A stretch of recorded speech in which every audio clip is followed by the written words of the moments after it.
Recording is on. All right. Good evening, brethren.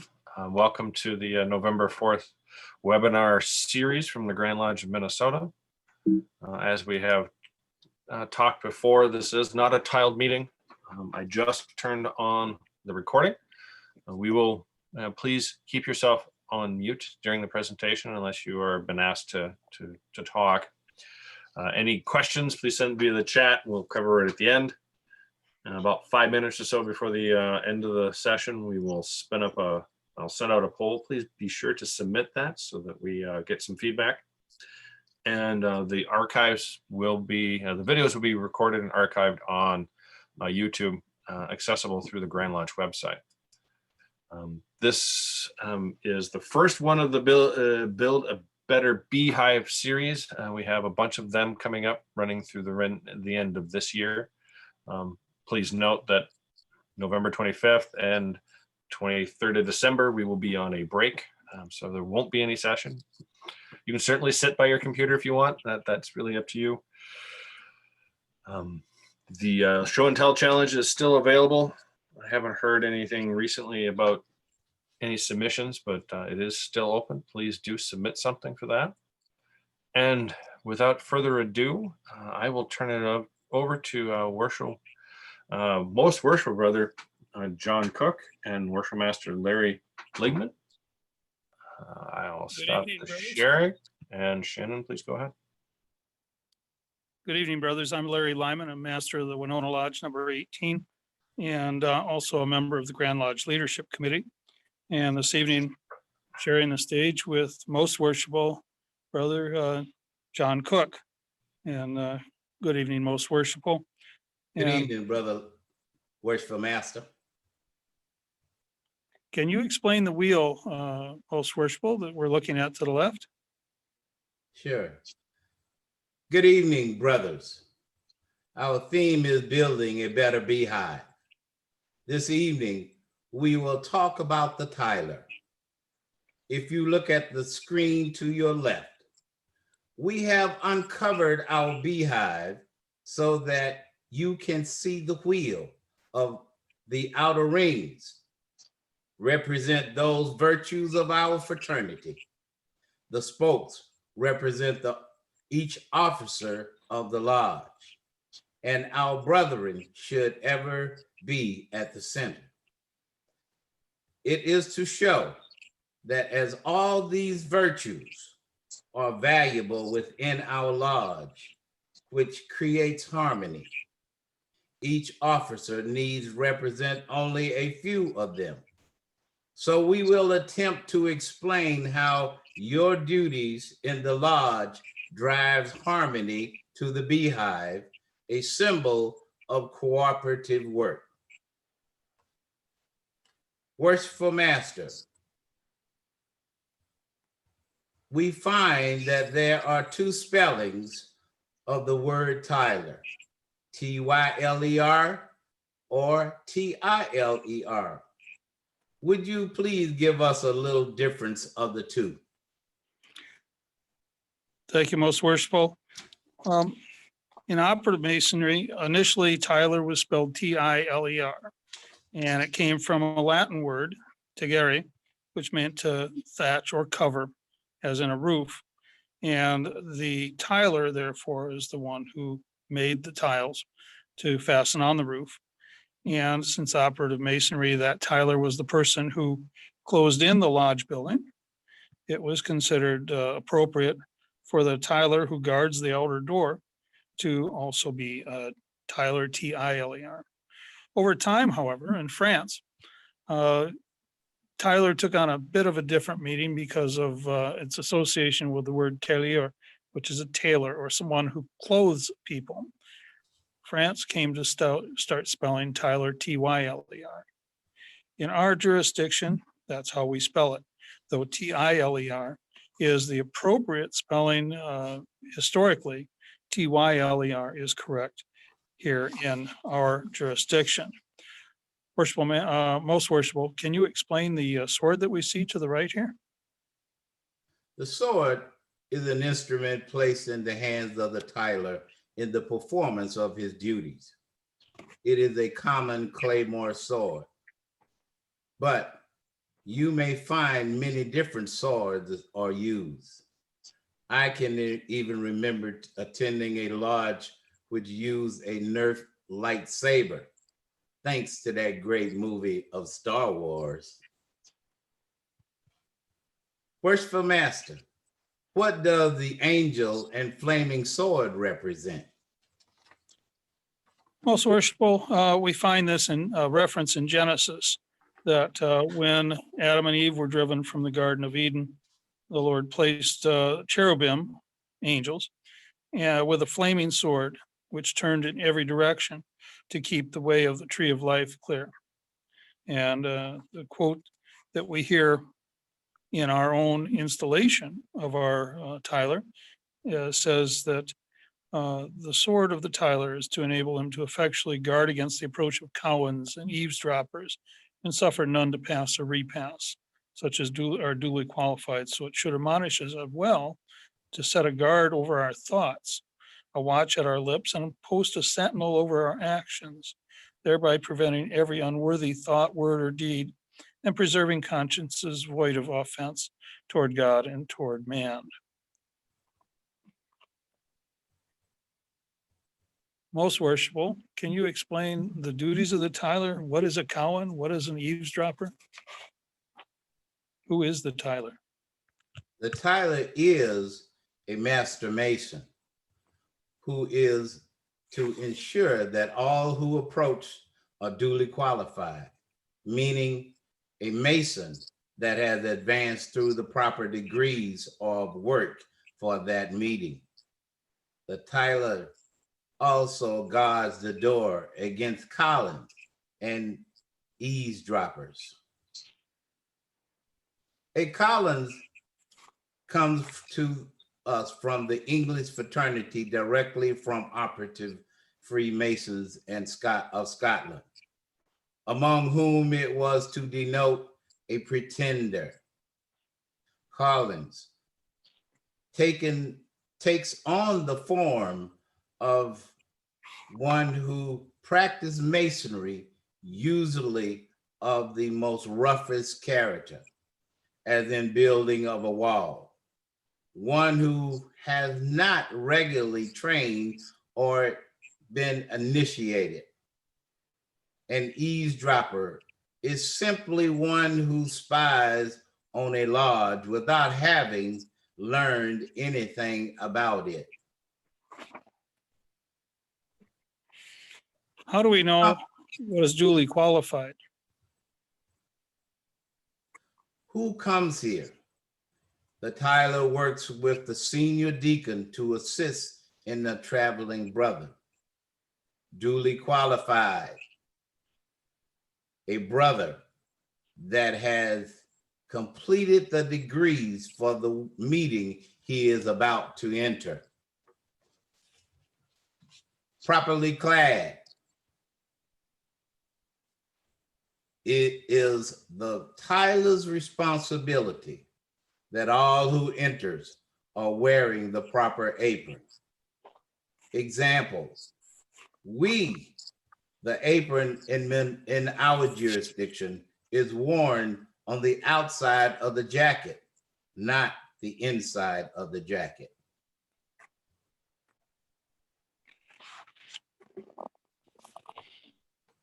Most worshipful, of course, we want to remind our viewers that there is a Tyler's oath that they can use as a Tyler to challenge someone of unknown that's waiting for entrance. Also, they could use the Holy Bible possibly. What is the Tyler's role in making sure each brother is properly clothed before entering the lodge?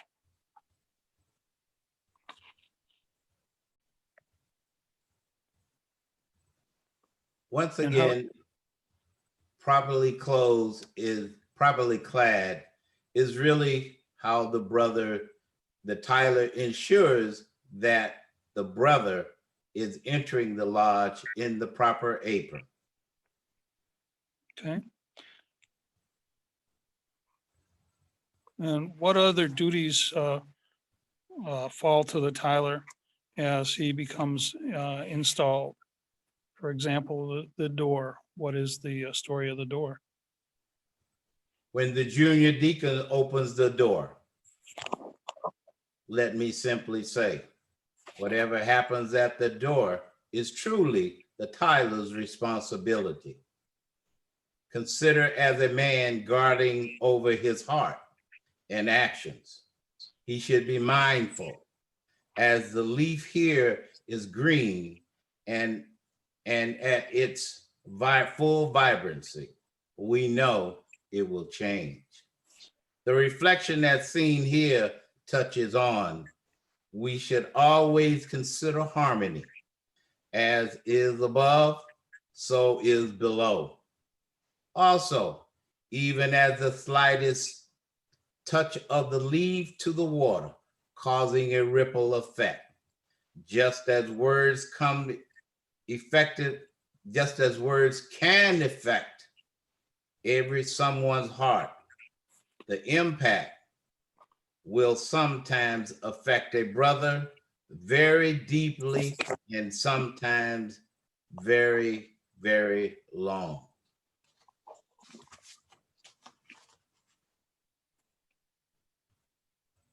What other lodge responsibilities does the tiler have? Worshipful Master, the tiler has numerous responsibilities. Opening the lodge promptly, setting out regalia, as well as returning the regalia to be put away. Welcome and accommodate visiting brothers, and ensuring that their passport is delivered to the secretary. Vouch for or examining a brother. Ensure that all are registered. In our present pandemic, it is extremely important because not only our visitors need to register, but ensure that every member of the lodge is also registered in for that meeting that evening. Finally, assisting in receiving Grand Lodge officers.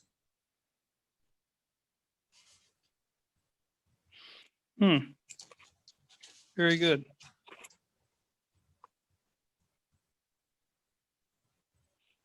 Most worshipful, we come to that point in the evening where I'd like, if I could, to explain the virtues that the Beehive reflects to the tiler specifically.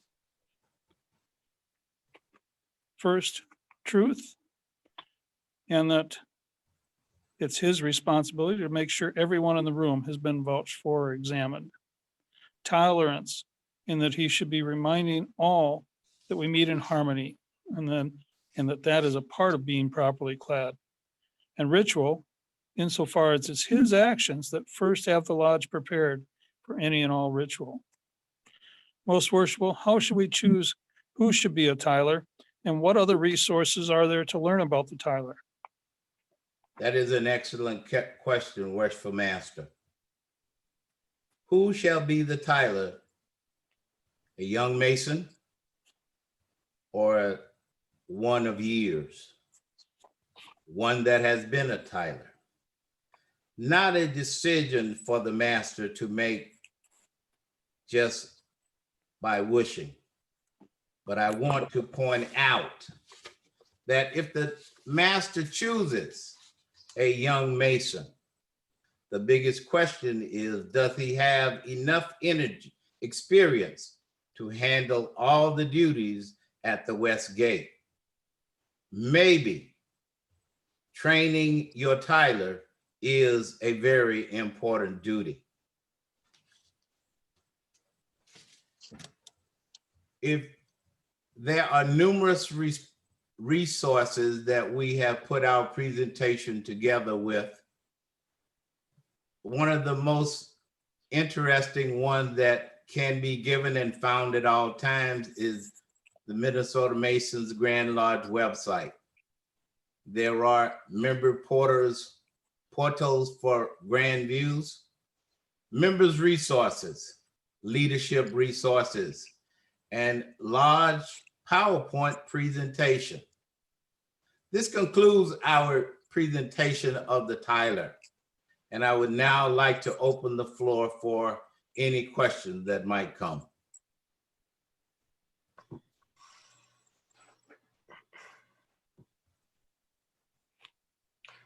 Well, thank you, brothers, for that presentation. Question? Go ahead, please. The Tyler's at the door and it meets new people and regular members coming in.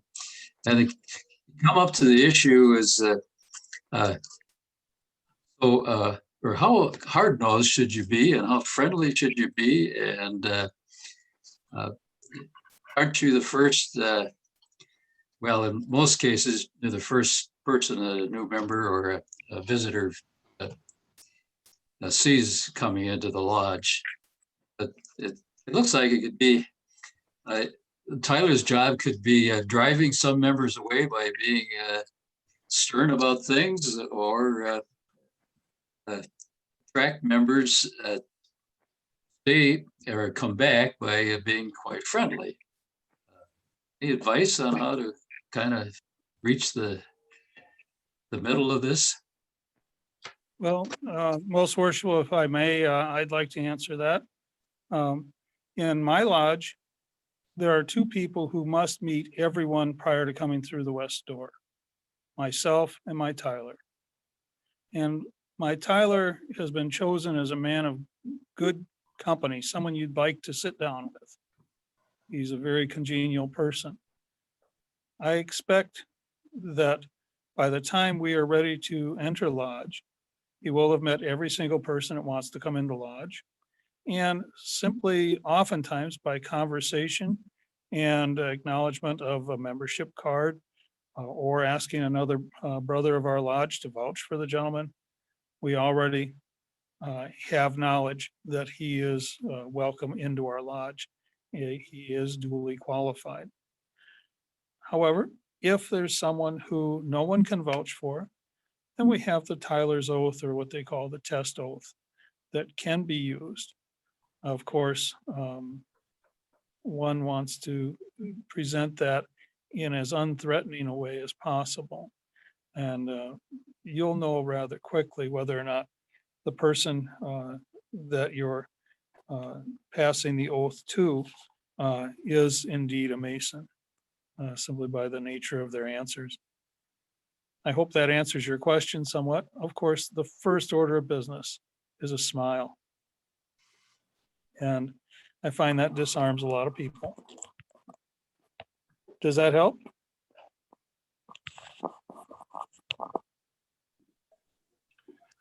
Well, thank you, brothers, for answering that question. I also would like to jump in. I have launched the poll for this session. Please be sure to submit that poll.